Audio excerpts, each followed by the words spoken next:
আসসালামু আলাইকুম। আজকে হচ্ছে যেই ক্লাসটা আমরা করব, এই ক্লাসটাই যদি তুমি কেমিস্ট্রি চ্যাপ্টার 3 এর জন্য করে যাও, তুমি নির্দ্বিধায় হচ্ছে কি সিকিউ কমন পেয়ে যাবা। তার আগে স্বাগতম তোমাদের সবাইকে সায়েন্স ইকোল ওয়াটারে। ধারাবাহিকভাবে আমরা কেমিস্ট্রি চ্যাপ্টারের অর্থাৎ হচ্ছে অধ্যায় 3 এর দুইটা ক্লাস অলরেডি শেষ করে ফেলছি। প্লেলিস্ট আগে তোমরা দেখে ফেলছো এবং আজকে হচ্ছে তৃতীয় ক্লাস। আজকে আমরা জাস্ট দুইটা টাইপ করব।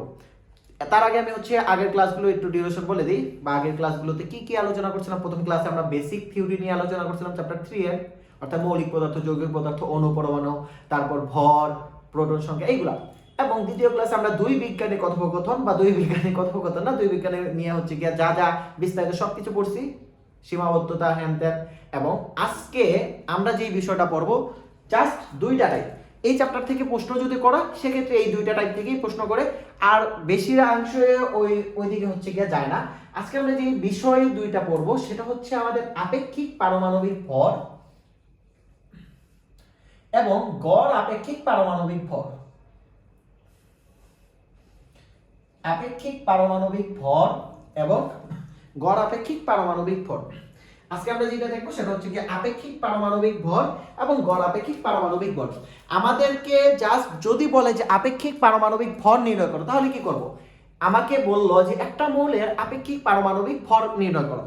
সে টু সে আমাকে বললো যে ম্যাগনেসিয়ামের আপেক্ষিক পারমাণবিক ভরটা নির্ণয় করো। ম্যাগনেসিয়ামের আপেক্ষিক পারমাণবিক ভরটা নির্ণয় করো। একটা দেখো, আর কোন রকম কোনো ঝামেলা হবে না।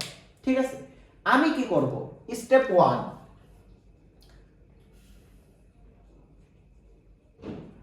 প্রথমে ম্যাগনেসিয়ামের একটা পরমাণুর ভর বের করব। ঠিক আছে, স্টেপ 1 এ আমি ম্যাগনেসিয়ামের একটা পরমাণু ভর বের করব। কিভাবে বের করে?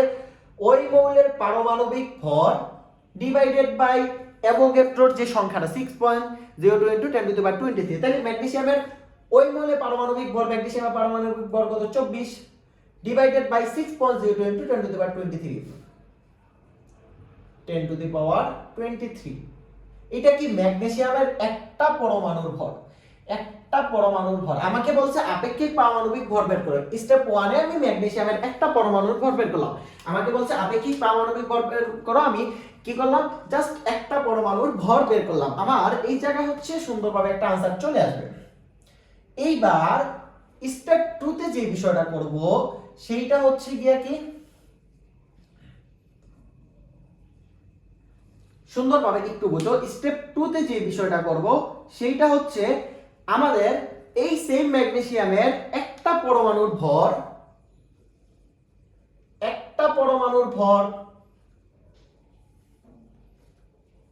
আমি আগে লিখি দেন হচ্ছে বলতেছি। একটা পরমাণুর ভর ডিভাইডেড বাই 1.66 × 10⁻24 কার্বন 12 স্কেলে যে মানটা। সো সুন্দরভাবে হচ্ছে আমাদের এই জায়গায় একটা आंसर চলে আসবে। এইবার একটু বলি, আমাদেরকে বলছে ম্যাগনেসিয়ামের আপেক্ষিক পারমাণবিক ভর কত।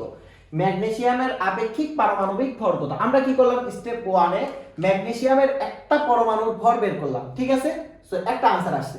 এইবার স্টেপ 2 তে এই যে একটা পরমাণুর ভর উপরে বসাইলাম, নিচে কার্বন 12 স্কেলে যে মানটা 1.66 × 10⁻24। সুতরাং এই জায়গায় যে মানটা আসছে এটাই হচ্ছে আমার ম্যাগনেসিয়ামের আপেক্ষিক পারমাণবিক ভর। এবার আমাকে যদি বলতো যে ক্লোরিনের আপেক্ষিক পারমাণবিক ভর কত, আমি প্রথমে ক্লোরিনের 35.5 ডিভাইডেড এই জায়গায় কি করতাম 6.02 × 10⁻23, সুন্দর করে একটা মান আসতো। স্টেপ 2 তে আমি যে বিষয়টা করতাম, ক্লোরিনের একটা পরমাণুর পর তাহলে যে মানটা আসতো 35.5 এবং নিচে এটা দিলে যে মানটা আসতো এটা হচ্ছে এই জায়গায় বসিতাম, নিচে 1.66 × 10⁻24। ঠিক আছে, এইটা হচ্ছে বুঝতে পারছো কিনা? এইটা যদি বুঝো, তোমার আপেক্ষিক পারমাণবিক ভর নিয়ে আর কোন রকম কোনো ঝামেলা আসবে না। এইটা আমাদের হচ্ছে জাস্ট টাইপ 1। ঠিক আছে, এইটা হচ্ছে আমাদের টাইপ 1। এইবার আসো যে টাইপ 2 তে আমাদের কি কি থাকতে পারে। টাইপ 2 তে জাস্ট আমাদের কি বলবে? টাইপ 2 তে এই অধ্যায় থেকে লাস্ট যে টপিকটা, টাইপ 2 তে আমাদেরকে বলবে যে গড় আপেক্ষিক পারমাণবিক ভর নির্ণয় করো। একটা মৌল দিয়ে বলবে যে গড় আপেক্ষিক পারমাণবিক ভর নির্ণয় করো। সবথেকে বেশি যেটা আসে সেটা বলবে যে ক্লোরিনের দুইটা আইসোটোপ আছে, ক্লোরিনের দুইটা আইসোটোপ আছে। একটা হচ্ছে প্রকৃতিতে ক্লোরিনের দুইটা আইসোটোপ, এর পরিমাণের মধ্যে একটার পরিমাণ হচ্ছে গিয়ে 25% এবং আরেকটার পরিমাণ হচ্ছে গিয়ে 75%। ঠিক আছে, কি বলছে, প্রকৃতিতে ক্লোরিনের হচ্ছে গিয়ে দুইটা আইসোটোপ আছে, একটা পরিমাণ হচ্ছে গিয়ে 25% এবং আরেকটা পরিমাণ হচ্ছে গিয়ে 45%। ঠিক আছে, কি বলছে, একটা পরিমাণ হচ্ছে গিয়ে 25% এবং আরেকটা পরিমাণ হচ্ছে গিয়ে 75%। একটা পরিমাণ 25 এবং আরেকটা পরিমাণ 75। এবং এই জায়গায় আমাদেরকে বলে দিবে যে ক্লোরিন 35 এর হচ্ছে গিয়ে 25% এবং ক্লোরিন একটা কি দিছে তারাও একটু দেখি, ক্লোরিন 35 এবং ক্লোরিন 37 এর হচ্ছে গিয়া 75%। এদের গড় আপেক্ষিক পারমাণবিক ভরটা নির্ণয় করতে বলছে। ঠিক আছে, আবার আমি যদি একটু রিক্যাপ করি, আমাদেরকে সুন্দরভাবে বলবে যে প্রকৃতিতে ক্লোরিনের দুইটা আইসোটোপ পাওয়া যায়, ক্লোরিন 25, ক্লোরিন 35 পাওয়া যায় হচ্ছে 25%, ক্লোরিন 37 পাওয়া যায় হচ্ছে 75%। এবার ক্লোরিনের গড় আপেক্ষিক পারমাণবিক ভরটা নির্ণয় করতে জাস্ট আমরা একটা সূত্র জানি, ওইটা বসাই দিলেই এই জায়গায় আর কোনো রকম কোনো কাজ নাই। ঠিক আছে, আমরা কি জানি, গড় আপেক্ষিক পারমাণবিক ভরের ক্ষেত্রে আমরা জানি প্রথম মৌলের আইসোটোপ ইনটু শতকরা পরিমাণ। প্রথম মৌলের আইসোটোপ, প্রথম মৌলের আইসোটোপ ইনটু শতকরা পরিমাণ, শতকরা পরিমাণ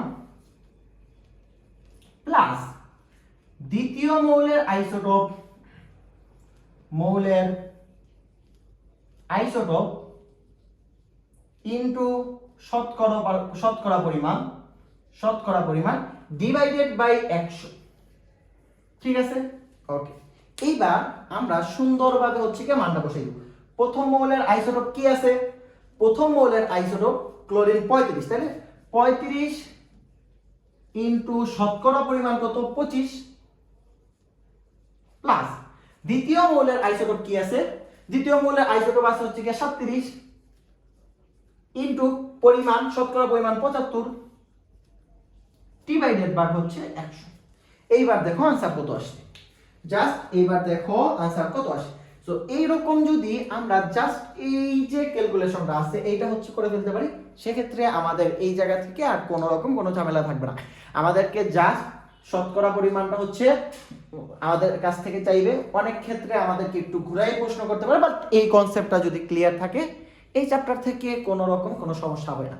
সো এরই মাধ্যমে আমাদের কেমিস্ট্রি চ্যাপ্টার 3 এর মধ্যে যা যা ছিল ইচ এন্ড এভরিথিং, আমাদের আর কোনো কিছু এক্সট্রা এর বাইরে থেকে পড়তে হবে না।